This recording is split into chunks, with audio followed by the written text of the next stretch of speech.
He grew up between two wars, in a country that raised him for one. Otto Carius was born in 1922, in the quiet hills of Thuringia, Germany. His childhood belonged to a broken nation trying to remember what pride felt like. The Great War was still an open wound, fathers missing, flags gone, streets filled with the tired faces of men who had survived too much. For a boy like Otto, war was not yet glory. It was something that lived in the silence between adults' words. He was a quiet child, polite, cautious, curious. His family was ordinary, his father a pharmacist, his mother a teacher. They believed in discipline, in the small virtues of study and order. He played among the forests and rivers, listening to the hum of insects, not the drums of parades. Germany in the 1930s, however, was changing faster than any family could keep up with. By the time Otto entered his teens, uniforms had replaced school blazers, and patriotism had replaced childhood. Hitler's speeches reached even small towns like his, carried on radios that glowed like furnaces in dark living rooms. To many, it sounded like revival, the promise that Germany would never be humiliated again. To Otto, it sounded like duty. He was too young to question, too honest to resist. At 17, he applied to join the army, not because he wanted to fight, but because it seemed the right thing to do. The next natural step for a disciplined, capable young man. When war came in 1939, he volunteered. It was what everyone did, he later wrote. We did not think of politics, we thought of doing our part. His first uniform was ill-fitting, the boots heavy, the rifle unfamiliar. The army was a world of mud, commands, and endless repetition. He found comfort in routine, in the clarity of rules, in the sound of engines and steel. His instructors quickly noticed his precision. He was not loud, not charismatic, but exact, the kind of man who never panicked under pressure. In 1940, he saw his first campaign in France. It was not the heroic advance propaganda had promised. He remembered more the rain than the victory. Long marches, broken bridges, and the strange, numb faces of civilians. The war, he realized, was not the game of flags from his schoolbooks. It was patience, exhaustion, and fear held in silence. He did not hate his enemies, he barely saw them. He hated chaos, the lack of control. That hatred became his discipline. He cleaned his weapon twice as often as others, memorized orders by heart, and learned the patterns of machines the way some men learn the faces of friends. When his unit was transferred to the Eastern Front in 1941, the true war began. Endless forests, burning villages, the impossible distances of Russia. There, the ideology that had built Germany's confidence met a world too vast to conquer. Otto saw comrades freeze, burn, vanish. He kept calm because calm was survival. He learned that courage was not about charging. It was about waiting, breathing, deciding when not to die. Officers noticed. Promotions came slowly but surely. He became a non-commissioned officer, then a candidate for tank command. In 1942, he was sent for armoured training. The tank, to him, was not a symbol of power. It was a puzzle of steel, oil, and physics. He treated it like a living creature. You must listen to your tiger, he would later tell recruits, the same way you listen to a man under stress. It will tell you when it's close to breaking. What set him apart was not brutality but restraint. He avoided waste, avoided bravado. While others sought medals, he sought efficiency. He believed in the machine, not the ideology. His war was not fought for Hitler, it was fought for the men beside him, for the order of things in a collapsing world. By the time he first climbed into a Tiger I in 1943, he was 21. Pale, calm, already old behind the eyes. He didn't smile much anymore. He had learned that survival in war required not passion but precision. He would become one of the most feared tank commanders of the war, and one of its least understood. Because Otto Carius never fought for glory. He fought to stay human inside the machine. He did not yet know that one day he would trade the tiger's roar for the quiet clink of bottles in a pharmacy, and spend the rest of his life learning how to heal what he once helped destroy. He entered the war as a soldier, and discovered what machines could do to men. In 1941, Otto Carius found himself deep inside the Soviet Union, part of a vast army that believed the campaign would be quick and decisive. It wasn't. The reality of Operation Barbarossa was not speed or victory, but distance, mud, and death stretched beyond comprehension. What had begun as a patriotic march turned into an endless grind of steel against the earth. Carius's unit, then equipped with light Panzer 38Ts, thin-skinned machines compared to what would come later, advanced through fields that swallowed vehicles whole. Engines froze at night, and dust clogged the barrels by day. The men grew thinner, quieter, older. The first weeks taught them that fear was not a moment of panic, but a constant vibration in the air, like static that never left your skin. For Otto, the transformation came quietly. He stopped writing cheerful letters home, stopped expecting to survive the next week. Yet unlike many around him, he did not harden into cruelty. His sense of control, that cold, mechanical calm, became his shield.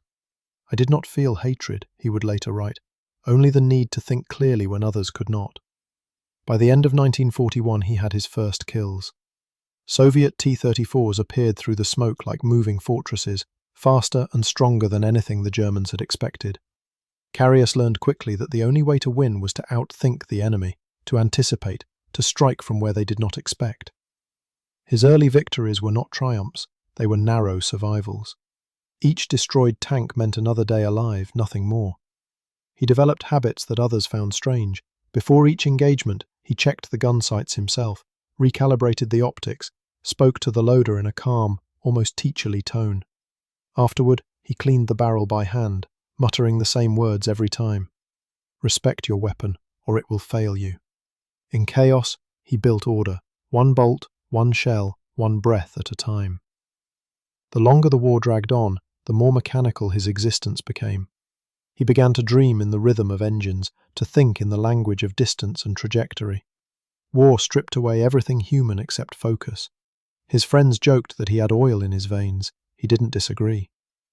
The Eastern Front offered no mercy. Villages vanished in fire. The cold cut through steel. Carius watched men die inside machines, unseen by anyone else, their last moments sealed in armor. Those memories never left him. "You never forget the sound inside a tank when it's hit," he said years later. "The echo doesn't stop with the explosion. It stays in you." By 1942, he was promoted to sergeant and given command of a small tank section. Leadership suited him, though not in the way the army expected. He led not with speeches but precision, setting an example of steadiness in the middle of chaos. His crew trusted him completely, because he never panicked, never gambled. When he said fire, they knew the shot would count. Still, the cost grew heavier, casualties mounted, supplies dwindled. The radio brought only orders, never explanations. The promise of victory turned into the duty of survival. At night, in the rare moments of quiet, he would sit outside his tank, smoking in the snow, staring into the dark horizon. It was beautiful, he recalled decades later, because nothing moved. No one was dying for a few minutes. In 1943, when he was offered a chance to transfer to a Tiger battalion, he accepted without hesitation. The Tiger I was not just a tank. It was an idea made of metal, thick armor, a powerful 88mm gun, an answer to every threat. To most soldiers, it symbolized power. To Carius, it meant control. Finally, a machine that could keep up with his mind. Before leaving, he visited a hospital to see wounded comrades. Many were missing limbs, their faces blank from pain and morphine. One of them, a loader from his first crew, looked up and said, "You're lucky to get a Tiger. Maybe now you'll live longer." Otto smiled faintly. "No," he said, "it just means I'll have to think faster." When he arrived at the heavy tank battalion, he found men who already spoke the language of precision. Mechanics, tacticians, survivors. The Tiger was a fortress on tracks, but it demanded perfection. A careless move could ruin the gearbox. A single mistake could trap it in mud. To command one was to balance power with fragility, and for Otto Carius, that balance was the only place he ever truly felt alive. He didn't yet know it, but the Tiger would make him a legend, and trap him inside that legend for the rest of his life. He had learned to master the machine. What he had yet to learn was how to survive being its soul. When the world around him collapsed, he climbed into a Tiger. By the spring of 1943, the Eastern Front had turned into an ocean of wreckage. Germany was no longer advancing, it was bleeding. The fields of Russia had become graveyards of steel, where men and machines disappeared into the same mud. For Otto Carius, it was the moment everything changed. He was transferred to the 502nd Heavy Tank Battalion, one of the first to receive the new Tiger I, a beast of armour and precision, the most feared tank in the world. The Tiger was unlike anything he had known. It was vast, heavy, and temperamental, a machine that demanded both respect and mastery. The slightest mistake could break its gearbox, yet in the right hands, it was unstoppable. Carius studied it the way a doctor studies anatomy. He memorized the engine's breathing, the recoil of the 88mm gun, the rhythm of every moving part. A tiger, he would later say, was like a living creature. If you listened carefully, you could tell when it was happy, and when it was dying. His first real engagement with the tiger came near Leningrad. The Soviets had learned. They no longer charged blindly. They waited, camouflaged, disciplined, and deadly.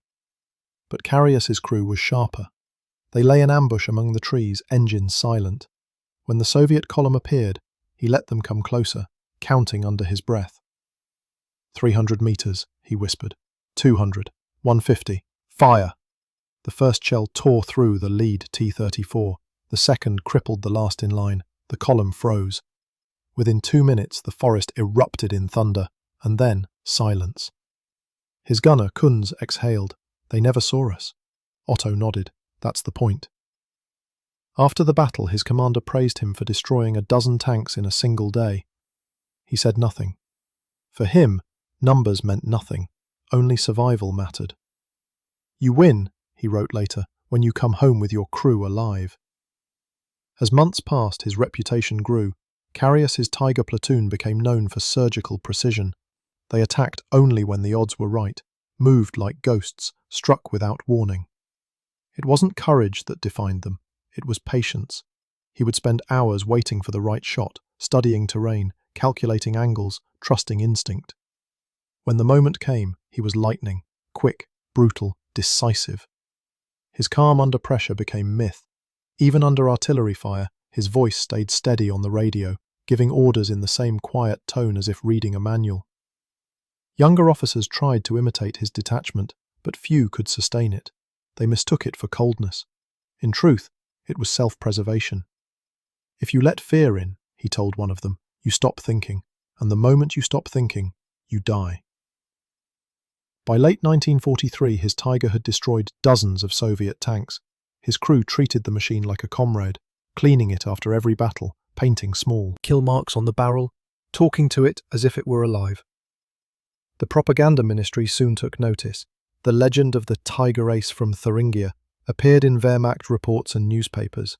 Photographers arrived, asking him to pose beside his tank. He complied politely, but afterwards said to his gunner, "They take pictures of a killer and call it victory." In early 1944, during the battles near Narva, he led a desperate counterattack against overwhelming Soviet forces. His company of 8 Tigers held off more than 20 enemy tanks. When one of his vehicles caught fire, he ordered the crew out, reversed his own Tiger between them and the enemy, and covered their retreat. For this, he was awarded the Knight's Cross. When the medal arrived, he tucked it into his pocket. "A piece of metal won't bring back my men," he said. By that point, Carius had destroyed over 100 tanks. He was 22. But what looked like mastery was already becoming a burden. The more he survived, the more he felt trapped, not by the enemy, but by the machine that had become his identity. The Tiger was both his shield and his curse. In July 1944, during fighting near Dunaburg, his luck finally faltered. Leading his platoon through a small Latvian village, he was ambushed by Soviet anti-tank guns. A shell ripped through the armor, shattering his jaw and shoulder. He blacked out in his seat as flames licked the edges of the turret. His driver pulled him free moments before the Tiger exploded. When he awoke in a field hospital, his mouth wired shut, he couldn't speak. Only listened to the faraway rumble of engines. For the first time, he was separated from his machine. It felt, he later said, like losing a part of myself. The doctors told him he might never command again. He stared at the ceiling, bandaged and broken, and thought of the machine still burning in that field, the one that had carried him through the war. He wasn't mourning the Tiger. He was mourning the version of himself that had belonged to it. He had mastered the deadliest tank in the world. But now he would have to learn how to live without it. He fought until the steel ran out, then faced what was left of himself. When Otto Carius woke in the field hospital, his jaw wired shut and his shoulder torn apart, the war was already turning into a nightmare that no tank could hold back. The front had collapsed. German divisions were retreating westward through Latvia, pursued by an enemy that now had the advantage in both men and machines. The Tiger, once a symbol of invincibility, had become a relic. Too heavy, too slow, too few. Carius spent months recovering, surrounded by the wreckage of men. Every bed around him held a reminder of what the war had become. Amputees, burn victims, boys who would never grow old. In the evenings, the walls shook from distant artillery, and the nurses whispered about Soviet advances. Otto listened in silence. He could no longer command tanks, but he understood the rhythm of collapse. Germany was bleeding out and no machine could stop it. By late 1944, his wounds had mostly healed. Against the doctor's advice, he demanded to return to the front. "I started this war as a soldier," he said, "and I'll finish it as one." His superiors granted his request, partly out of respect, partly because they had no one left to send. He was given command of a small detachment of Jagdtiger tank destroyers, the largest and heaviest armoured vehicles Germany had ever built. They were powerful, but their bulk made them nearly useless on ruined roads and in shrinking supply lines. The men he led were teenagers, exhausted, terrified, untrained. He tried to teach them calm, but he saw in their eyes what he once had: the illusion that machines could make them safe. "Don't trust the steel," he told them quietly. "Trust your crew. Steel dies faster than men." In the winter of 1945, his unit fought in western Germany, trying to slow the Allied advance. They destroyed several American tanks near Siegen, but each engagement felt emptier than the last. The war had lost meaning. Orders came from men who no longer believed in victory, only in survival. When his vehicles ran out of fuel, he ordered them to destroy their guns rather than abandon them to the enemy. The explosions echoed through the forest like a final salute. Soon after, near the small town of Erdorf, they were surrounded. Otto gathered his men, told them to surrender without resistance, and walked alone toward the American lines, with a white cloth tied to his rifle. The young soldiers behind him watched in silence as their commander, the man who had once commanded Tigers, limped toward the enemy without fear. When the Americans captured him, he introduced himself in broken English. "Lieutenant Carius, Panzer commander," he said, as if reporting for duty. The officer who took his surrender was barely older than his own gunners had been. They shook hands. The war for Otto Carius ended not with a shot, but with a gesture of exhaustion. In the prison camp, he refused special treatment. He kept to himself, reading, cleaning, and talking to the guards about machines, rather than ideology. "We all served our countries," he told one American sergeant. "Now we serve time." There was no bitterness in his voice, only fatigue. He had survived the collapse of armies, the destruction of cities, and the death of comrades. What haunted him most was not guilt, it was emptiness. When Germany surrendered in May 1945, he was 23 years old. He had destroyed over 150 enemy tanks, received the Knight's Cross with oak leaves, and seen more death than most men could imagine. Yet in the quiet of the camp, surrounded by barbed wire and the smell of spring rain, he felt strangely free. For the first time since he was 17, no one was giving him orders. No machines waited for him. No engines roared. The silence was complete, and for Otto Carius, it was terrifying. "I did what I was trained to do," he would later write. "I fought well. But when the fighting stopped, I had no idea who I was." When he was finally released months later, he returned to Thuringia. The war had left everything in ruins: his town, his country, his faith in certainty. He walked past his old pharmacy school, its windows shattered, and realized he wanted something different now. Not command, not control, just peace. In that moment, among the ruins, Otto Carius decided he would never command a tank again. The man who had lived inside a machine would spend the rest of his life learning how to live without one. The man who commanded a tiger traded it for a counter and a smile. When Otto Carius walked back into civilian life, the world around him was unrecognizable. Germany lay in ruins, cities hollowed, families scattered, soldiers returning to nothing. He was 24, decorated like a legend, but unemployed like everyone else. The war that had defined him was over, and there was no place left for men like him.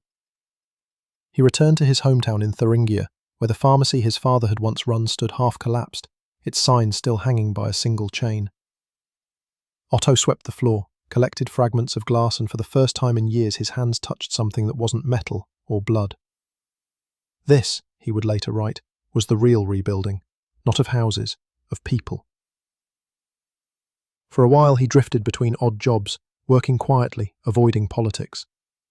He refused to join veterans' organizations or attend Nazi trials. He did not defend the war, but he didn't apologize for it either. "We were soldiers," he said. "We did what soldiers do. I will let others judge." There was no bitterness in his tone, only a weary clarity. By the early 1950s, West Germany had begun to recover. The new republic wanted peace, stability, and professionalism, qualities Carius had in abundance. He returned to study pharmacy, passed his exams, and opened his own small shop in Hirschweiler-Pettersheim. Above the door in neat letters the sign read, "Tiger Apotheke," the Tiger Pharmacy. Customers smiled at the name, not realizing how literal it was. Behind the counter, Carius wore a white coat, his medals stored in a drawer he rarely opened. He mixed ointments, measured doses, and greeted his neighbors politely. When a child came in crying, he smiled softly and said, "You'll be all right. Every wound heals if you let it." For decades, no one in town mentioned the war. To them, he was simply Herr Carius, the calm pharmacist who never raised his voice. But at night, the past returned. Sometimes he dreamt of engines roaring, of fire licking the edges of a turret, of men shouting coordinates. The smell of oil and smoke was so vivid that he could almost hear the Tiger's engine turning over. When he woke, he would sit at his desk, light a cigarette, and write.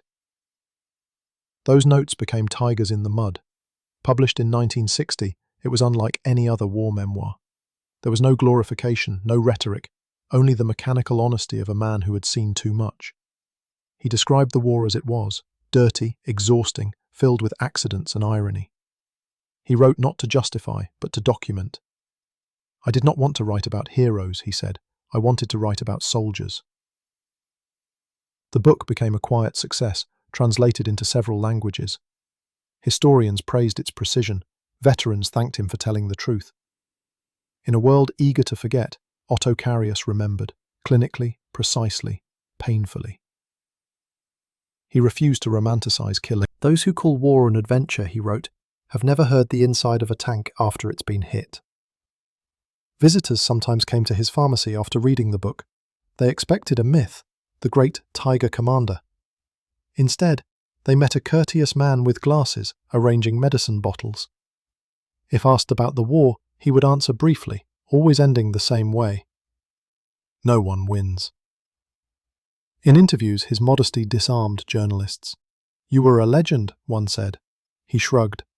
"Legends don't sweep their own floors." Another asked if he ever felt guilt.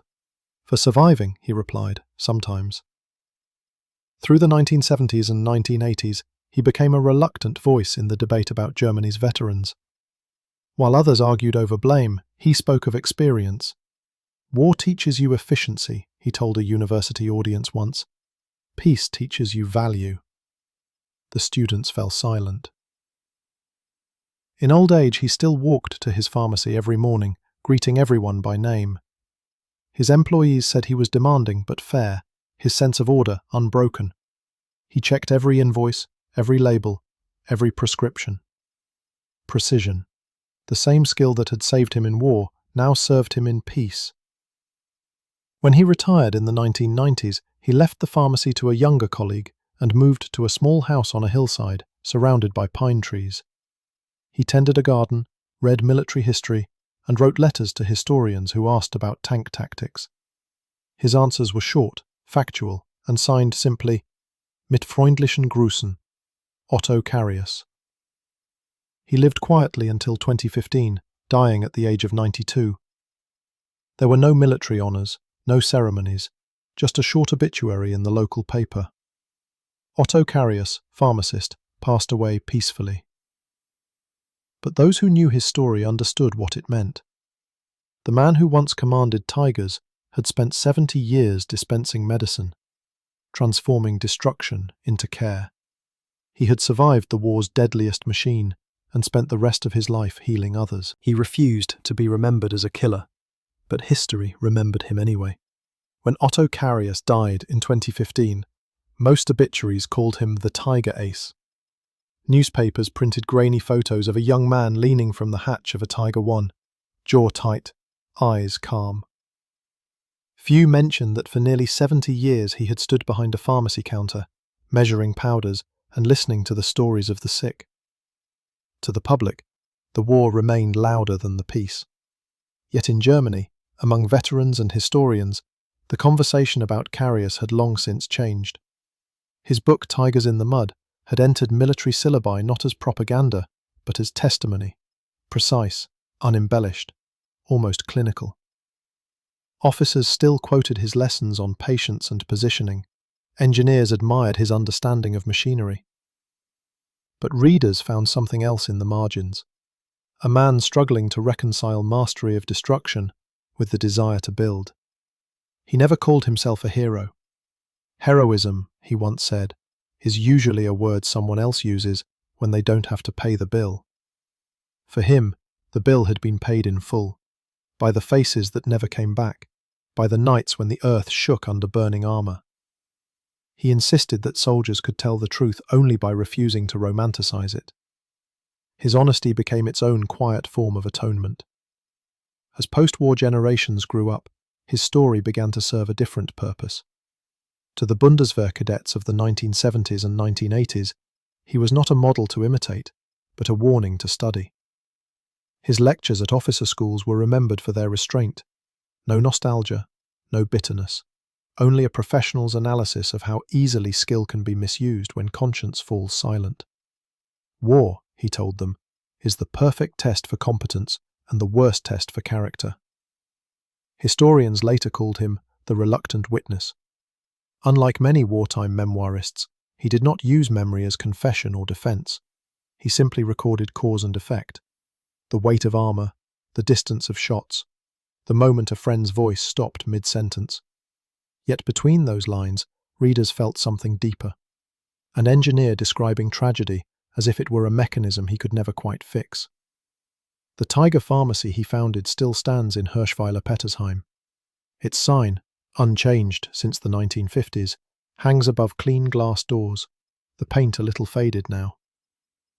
Locals say visitors sometimes stop to take photos, half expecting to find the commander behind the counter. Inside, a framed page from Tigers in the Mud rests quietly on a shelf. Beneath it, in neat script, are his own words. The value of life is best understood by those who have seen it wasted. Outside Germany, his name remains a paradox. To some, he is the embodiment of the Wehrmacht's technical genius. To others, proof that professionalism without morality is emptiness. But even his critics acknowledge the integrity with which he faced his past. He neither glorified, denied it. He dissected it, so that others could understand what happens when ordinary men become extensions of the machines they command. Modern documentaries still include him, soft-spoken, white-haired, sitting in his study, explaining tactics with the same calm precision that once guided shells across miles. When asked what he felt during combat, he paused for a long time and said, "Nothing. Feeling comes later, much later."